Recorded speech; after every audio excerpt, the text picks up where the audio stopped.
Ta-da! Welcome to Joseph's Hi-Fi in my pursuit for sumptuous sound. Needless to say, I'd like to welcome you to this video now. Again, the general housekeeping. You don't need to subscribe, as some people say.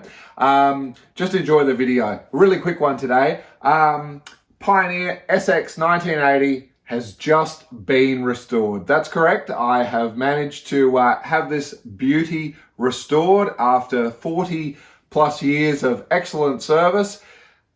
We're hoping for another 40 years out of it. Needless to say, a very big thank you to Andrew from Bradshaw's in Maryborough here in Queensland, who undertook this restoration for me.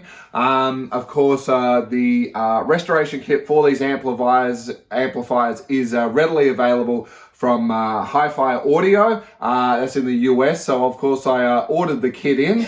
Of course, with current restrictions in the year 2021, it's a bit of a delay with everything, but the kit did arrive. And of course, it also comes with a very comprehensive series of instructions for anyone restoring any piece of audio equipment, but particularly then there are additional manuals that go well into depth of what has to happen with this particular unit.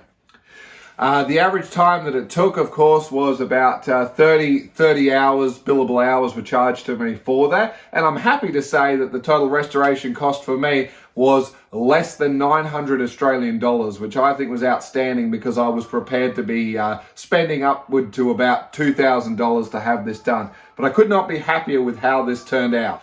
When I engaged the services of Andrew at Bradshaw's, I obviously sent a bit of a welcome letter just to specify what needed to be done and if he would be interested in undergoing this job. Of course, for some people, myself included, there are some projects I'll be asked to look at that while I'm honoured to be given the opportunity to quote on it, it's something that may be beyond my scope and or I just don't have the resources or human power behind me to get it completed in the necessary time frame. And that's what it was all about. So I did contact several people within Australia. I did not want to have to send the unit again overseas or anything like that.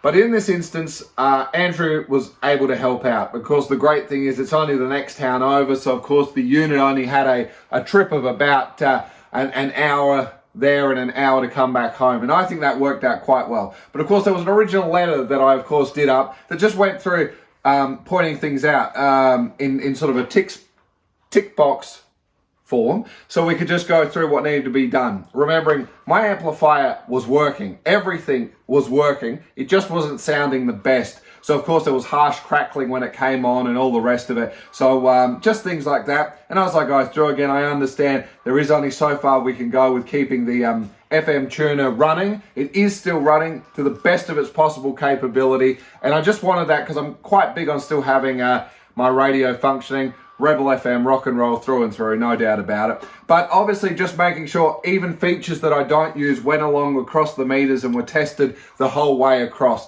And it's not that everything needed replacing, but pretty much 95% of the restoration kit that arrived has been used. So of course, the usual suspects and of course the suitable replacements that you'll see in these pictures now. We obviously have the magnificent blue ones now mounted in there. And all the other components, as you imagine, that were taken out and have just aged accordingly. There's nothing more we can do. That's just part of what it is. Any more than that horrid black lead that is in the unit that's cleaned out to the very best ability that could be done. I requested this unit to be set up and running when I came to pick it up, just so I could go and make sure all the functions were working and working correctly. The problems that I was having were completely evident, and as a result, I knew exactly what to be listening for and looking for. So having it set up when I got to the bench was just peace of mind for me. Everything had been done. It was sounding absolutely resplendent and in all its glory. Seeing those magnificent meters moving in synchronization as I was having a bit of a bias on the right channel there, that's all been alleviated now. And the sound is absolutely even. Of course, as I said before, there was a little bit of bias on one side, so the balance knob had to be just tuned in a little bit. Now it's absolutely at the halfway mark and it's absolutely magnificent. My unit thankfully came with the original workshop manual for this, and it's a blessing without doubt. There's no doubt about it. Without this, you are going to be, whoever's working on it, or if you're undertaking the job yourself, you're going to be in a pickle without it. So absolutely make sure you have this. Of course, you can buy reprinted copies and things like that online. I believe the restoration kit even came with a digital copy of this, but this is actually the original one from all those years ago that we're fortunate enough to have. So it's a big thank you, of course, to Andrew, the technician that made it all possible for me. And of course, a massive thank you to Avery Fisher as well, who's taken the time and spent most of his life with the passion to put this together. Again, here's a tremendous quote, and it's the introduction from the instructions you receive, just as a quick outline about how and why we've come to this. So to conclude, without a doubt, it's a big thank you to Andrew from Bradshaw's for putting his time and effort, not to mention Avery Fisher, who has devoted his entire life to restoring and sharing all his wisdom and knowledge into these restoration kits and all the rest of the hi-fi that he is keen to see being kept alive, and that beautiful warm sound that we truly all do adore. Well, that now concludes this restoration video.